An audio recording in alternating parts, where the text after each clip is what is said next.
j'espère que vous allez bien. Aujourd'hui, on se retrouve pour une nouvelle vidéo d'un livre. En fait, aujourd'hui, on est officiellement le 1er mars. Donc, je vous fais ma vidéo récapitulative du mois de février. Donc, tous les livres que j'ai lus dans le mois de février. Et j'en ai lu environ 7. Je vais vous expliquer pourquoi je dis environ.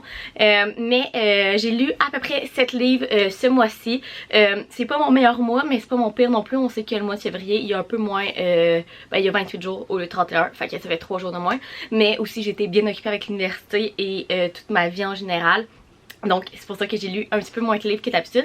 Mais c'est pas grave, j'ai vraiment eu un bon mois de lecture. Par contre, niveau reading, j'ai vraiment lu des bons livres. Fait que j'ai vraiment hâte de vous parler de tout ça. Fait qu'on commence tout de suite. Donc le premier livre que j'ai lu dans mon mois de février et c'est lui que j'ai le moins aimé. C'est Les deux vies de Lydia Bird de Josie Silver. En fait, Josie Silver a écrit Un jour en décembre que j'ai lu en décembre justement et j'avais adoré ce livre-là. J'avais donné 5 étoiles.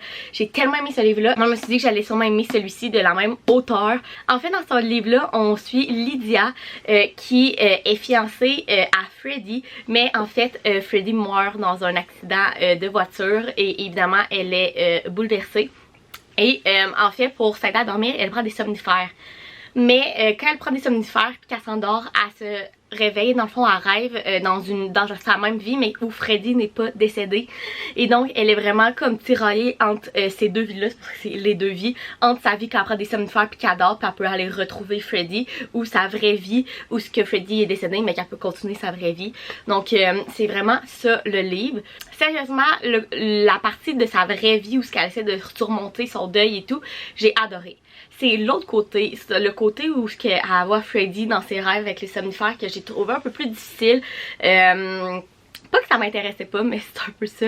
Je trouvais qu'on passait beaucoup de temps dans le livre dans ce côté-là de sa vie, mais en fait ça revenait à rien dans le fond. Donc c'est ça, j'ai donné un 3.5 étoiles. C'est vraiment pas un mauvais livre, mais ce n'est pas mon préféré non plus. Ok, maintenant le deuxième livre que j'ai lu ce mois-ci et c'est mon préféré.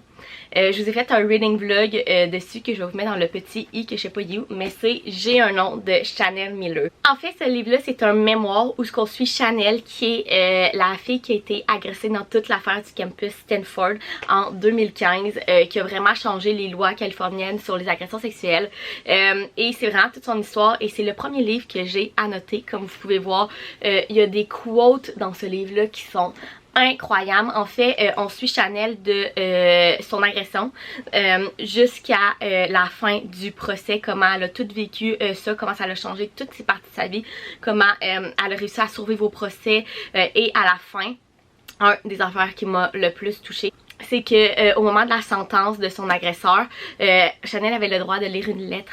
Et elle a lu une lettre de je ne sais pas combien de pages, mais tellement touchante, qui a ensuite été publiée dans des journaux. Et c'est vraiment cette lettre-là qui a vraiment tout fait changer. Mais c'est tellement poignant ce livre-là. Chanel a réussi à vraiment expliquer toute son histoire, tout ce qu'elle a vécu, mais dans ses mots c'est tellement, mais tellement poignant. Et en plus Chanel est asiatique, fait qu'on voit un peu la culture asiatique, comment ils deal aussi avec ce genre de situation affreuse. Je vais vous lire une quote juste pour vous montrer à quel point c'est poignant. Sachez que vous méritez qu'on se batte pour vous. Ce qui vous est arrivé n'est pas dû à votre personnalité. Vous n'êtes pas une statistique ni un stéréotype. Alors quand ils vous dévalorisent, vous déshumanisent, vous traitent comme un objet, vous devez riposter avec tout le poids d'une vie entière faite d'expérience. À celle sans visage qui reste anonyme, nous avons tout un nom. Vous m'avez appris à être fière du mien. Vous comprenez à quel point c'est incroyable. Bref, je ne peux que vous le conseiller. En anglais c'est Know My Name et il est traduit en français. Sérieusement, courez l'acheter. Ce livre-là, il faut que tout le monde le lise. Filles, gars, le monde dans le système de justice, les professeurs, les parents, tout le monde devrait lire ce livre-là et comprendre comment une victime vit une agression sexuelle, comment ça change sa vie, comment elle vit un procès, parce que les procès sont tellement difficiles pour les victimes. Enfin bref, je ne peux que vous recommander ce livre. Ok, ensuite on s'en va avec une de mes auteurs préférées, Colleen Hoover. Je vous ai fait un reading vlog ce mois-ci, je vais le mettre dans le petit. Donc je vais pas passer trop de temps sur ces livres-là. Si vous voulez plus de détails, allez voir mon reading vlog. Mais je vais vous les passer quand même vite. Donc premièrement, j'ai lu Ugly Love, un des classiques de Colleen Hoover.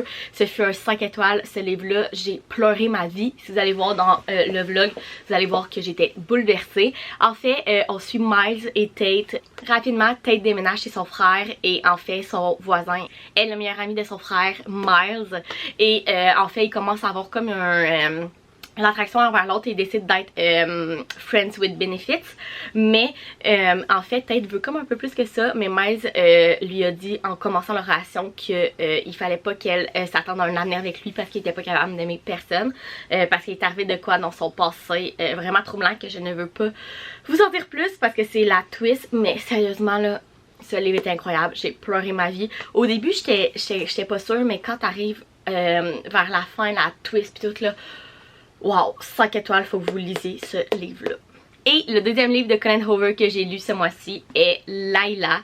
En fait, Layla est un peu un livre mystery avec un petit peu de romance et surtout paranormal. Et moi, c'était le premier livre de paranormal que j'ai lu. Et sérieusement, c'était parfait. Je commence avec Colleen Hoover parce que je sais que j'adore ses livres et son style d'écriture. En fait, dans ce livre-là, on suit Led et Layla. Et ils sont ensemble depuis quelques mois quand c'est pas un accident, c'est une situation arrive vraiment comme grave et Layla se ramasse à l'hôpital et une fois qu'elle ressort, Led décide de la amener dans l'auberge où ils s'étaient rencontrés, mais en fait l'auberge a comme fermé puis est à vendre, fait qu'il a décidé comme de demander au courtier immobilier s'il pouvait juste la louer pour une semaine ou deux pour rester là en attendant qu'elle se vende, fait qu'ils ont accepté. Mais une fois qu'il arrive là, il y a comme un esprit dans l'auberge, fait que c'est l'histoire entre Led, Layla, l'esprit, qui est l'esprit qui est là, qu'est-ce qu'elle fait là. Et bref, c'était vraiment bon. La twist de la fin, c'est une twist à la genre Verity. Si vous avez lu Verity de Colleen Hoover, c'est une twist à la Verity, mais en fait, j'ai donné un 4 étoiles, ce qui est super bon. Mais pourquoi il n'y a pas eu un 5 étoiles? C'est ben c'est bizarre à dire là, mais c'est à cause du paranormal. C'est le premier livre de paranormal que j'ai lu. Honnêtement, je sais pas trop si c'est mon genre de livre. Tous les livres de Colleen Hoover sont mon genre de livre. Mais je sais pas si le paranormal c'est vraiment mon genre de livre. Mais j'ai vraiment aimé ce livre-là. Et si vous aimez les livres de Colleen Hoover, je vous conseille vraiment lui qui vient juste de sortir chez Hugo Roman en français. Il est sorti au début, je pense le 9 février dans ce coin-là. Fait que allez l'acheter et vous me direz ce que vous en avez pensé. Et puis finalement, les 3 derniers livres que j'ai lus ce mois-ci sont les 3 premiers de Bree Are You. En fait, Bree Are You est la suite de Off Campus que j'avais lu dans le coin de octobre et j'avais adoré ces livres-là. C'était les 3 premiers c'était des 5 étoiles pour moi, puis le dernier c'était un 4 étoiles. Et en fait les Bree Are You c'est la suite, donc c'est toujours dans la même université Bree Are, mais avec d'autres personnages qui font un peu la suite de Off Campus. Donc premièrement j'ai lu le premier de Chase où on suit Summer qui est la sœur de Dan dans le 3e livre des Off Campus, et on suit Summer et Fitz dans celui-ci. Summer c'est le genre de fille vraiment extravertie, girl power. Sérieux, j'ai adoré le personnage de Summer. Et Fitz c'est un joueur dans l'équipe de hockey parce que c'est tous des livres de romance autour du hockey. Aussi c'est un peu un intello, il tripe sur les jeux vidéo, donc il crée des jeux de vidéo et tout. Et en fait qu'est-ce qui se passe, c'est que Fitz habite dans une maison avec 2 autres gars de son équipe de hockey, et en fait Summer se ramasse sans appartement, elle se ramasse à la rue, donc son frère Dan demande à Fitz si elle peut aller habiter avec eux et il accepte. Donc ils deviennent colocs, mais ces deux-là ont toujours une attirance un envers l'autre, mais ils n'ont jamais vraiment voulu qu'il se passe quelque chose, puisque bon, Fitz est ami avec Dan, le frère à Summer, pis tout. Fait que bref, c'est leur histoire des colocs, ça dit sur le dessus, colocataire pour le meilleur ou pour le pire. Fait que c'était super bon, j'ai donné un 4 étoiles. Sérieux, toute la série Off Campus Bree Are You, c'est des livres mais tellement drôles, je suis crampée à chaque fois. La gang de gars de l'équipe de hockey est incroyable, genre c'est tellement drôle. Summer dans celui-là, mais en fait toutes les filles dans les Off Campus dans les Bree Are You c'est des femmes fortes, des girl power, enfin bref j'adore vraiment ça. Seule affaire c'est que j'ai pas eu la petite étincelle de plus que j'avais eu avec les 3 premiers des Off Campus, mais c'était vraiment un bon livre. Ensuite, le deuxième Off Campus qui est The Risk. En fait, on suit Brenna, qui est la meilleure amie à Summer, mais aussi la fille du coach de l'équipe de hockey de Briar. Et en fait, qu'est-ce qui se passe ici? C'est que Brenna rencontre le capitaine de l'équipe de hockey de Harvard. Et en fait, Harvard est l'ennemi juré au hockey contre Briar. Et en fait, ben, elle, c'est la fille du coach. Fait qu'elle le déteste, mais en fait, elle est quand même un petit peu attirée par lui. Et qu'est-ce qui arrive? C'est que Brenna étudie en journalisme et elle va faire une entrevue pour être journaliste sportive et évidemment ce monde-là c'est vraiment un monde d'hommes, fait que elle a vraiment la difficulté à avoir un stage puis même un emploi et en fait je vous dis pas pourquoi mais elle va se ramasser qu'elle va avoir besoin de Jake pour obtenir un emploi dans le monde sportif parce que lui c'est le capitaine de Harvard, il a été même recruté dans la NHL, fait que c'est comme un joueur vraiment populaire du moment, donc elle va avoir besoin de lui pour avoir un stage dans le monde du hockey, donc ils vont être obligés de se côtoyer et peut-être que ça va virer en plus même si techniquement elle peut pas vraiment parce que Harvard est l'ennemi de son père. Celui-là est mon préféré des Briar jusqu'à maintenant, ça fait un 4.5 étoiles pour moi.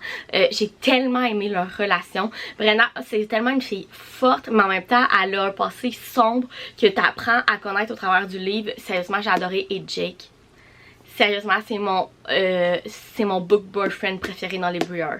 Il est incroyable, ce gars-là. Sérieusement, j'ai adoré ce livre-là. Et puis finalement, c'est pour ça que je vous disais à peu près 7 livres que j'ai lu ce mois-ci parce que j'ai pas totalement terminé le 3e Briar You. En fait, je suis rendue à la page 469 sur à peu près 500. Fait que il m'en reste pas beaucoup. Fait qu'on va dire que je l'ai terminé. Ok. Fait que dans celui-là, dans le 3e, on suit Hunter qui est un des colocs dans la maison de gars de hockey. Et Demi. En fait, qu'est-ce qui se passe dans celui-ci? C'est que Demi et Hunter sont ensemble pour un travail d'équipe. Et en fait, ils sont vraiment attirés l'un par l'autre, mais Demi est en couple jusqu'à temps que Hunter voit le copain de Demi la tromper dans un party. C'est comme ça que tout commence.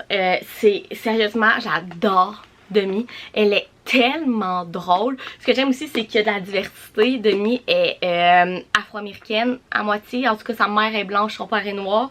Fait que ça aussi, c'est vraiment le fun de la diversité. Et Hunter est tellement drôle, là. Sérieusement, c'est le nouveau capitaine de l'équipe aussi. Bref, ce livre-là est super bon jusqu'à maintenant. C'est un 4 étoiles, je vais voir avec la fin. Mais c'est vraiment un bon livre lui aussi. Donc voilà les 7 livres que j'ai lus dans mon mois de février. N'hésitez pas à me dire en commentaire si vous avez lu un de ces livres-là vous aussi et me dire ce que vous en avez pensé. Dites-moi aussi si vous avez des suggestions de vidéos par rapport à des livres que vous auriez envie que je vous fasse. Ça va me faire plaisir de vous les faire. Et puis n'hésitez pas à mettre un thumbs up, vous abonner à ma chaîne. Puis nous on se retrouve dans une prochaine vidéo. Bye!